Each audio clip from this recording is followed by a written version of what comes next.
गोहत्या बंदीकडे दुर्लक्ष, नाशिकमध्ये 7 जनावरांची सुटका, 5,30,000चा मुद्देमाल हस्तगत, गुंडांविरोधी पथकाची कारवाई.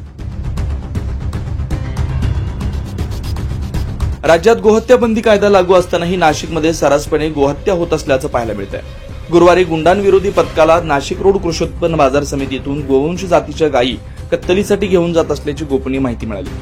मिळालेल्या गोपनीय माहितीच्या आधारे गुंडांविरोधी पथकाचे पोलीस उपनिरीक्षक मलंग गुंजाळ, पोलीस अंमलदार विजय सूर्यवंशी यांच्यासह पथकाने कृषी उत्पन्न बाजार समिती सिन्नर फाटा इथं सापळा रचून एका वाहनावर छापा टाकत चालकासह एकाच ताब्यात घेतलं. तसेच वाहनातील एकूण 7 जिवंत जनावरांची सुटका केली. प्रकाश गवळी, गोपीनाथ सोनवणे असं पोलिसांनी ताब्यात घेतलेल्या संशयितांची नाव आहेत. पोलिसांनी त्यांची कसून चौकशी केली असता सदरची जनावरे गोपीनाथ सोनवणे हे मुस्तकीन कुरेशी यांच्या सांगण्यावरून जनावरांचा सांभाळ करत असल्याची कबुली दिली. तसेच 7 जिवंत गोवंश असा एकूण 5,30,000 रुपये किमतीचा मुद्देमाल हस्तगत केला. या संशयितांना पुढील कारवाईसाठी नाशिक रोड पोलिसांच्या ताब्यात देण्यात आलं. सदरची कामगिरी गुन्हे शाखेचे पोलीस उपायुक्त प्रशांत बच्छाव, गुन्हे शाखा सहाय्यक पोलीस आयुक्त संदीप मिटके यांच्या मार्गदर्शनाखाली गुंडांविरोधी पथकाचे सहाय्यक पोलीस निरीक्षक ज्ञानेश्वर मोहिते, मलंग गुंजाळ, विजय सूर्यवंशी यांच्या पथकाने केले. News Maharashtra bureau, Nashik.